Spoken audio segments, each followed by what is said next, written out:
New shadow teacher ka? Wait, baka ginagawa mo to without realizing it. So, mistake number 1, ikaw nang gumagawa ng task. So, minsan, out of help, tayo nang sumasagot. Alam ko, gusto mo lang tumulong. Pero hindi po tama na ikaw yung nagsusulat or sumasagot para sa bata.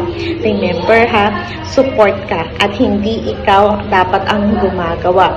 Let the child try even if mabagal or nagkakamali sila. If you keep on doing it kasi, baka ikaw na ang mag-grade ni subject teachers. Eme lang. So, mistake number 2, sobrang prompt. Like, do this, focus, pakibilisan, time is up, gano'n, diba? Sobrang daming prompt. So, before doing that, try mo munang mag-pause. Bigyan mo siya ng time na mag-process and you'll be surprised na kaya naman pala nila.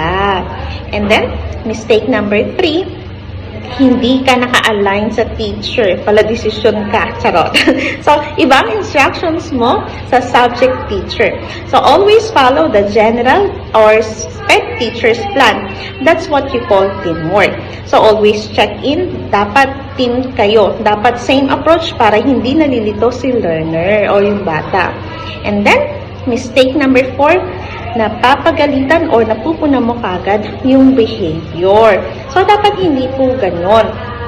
Kasi baka naman overwhelmed ng yung bata or confused. Remember, behavior is communication. So, instead of correcting it right away, you need to understand first before correcting. And then, mistake number 5, hindi nagagamit yung strategies, parang bahala na si Batman approach sa support. O, diba? Guilty tayo dito minsan. So, instead of this, use simple tools like yung mga visuals, step-by-step instructions, or choices. Malaking help na yun, especially sa mga SPED learners. And then, lastly, laging nakadikit.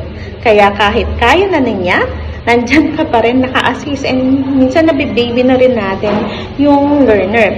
Remember ha, our goal is for them to become independent. So, learn the faith support.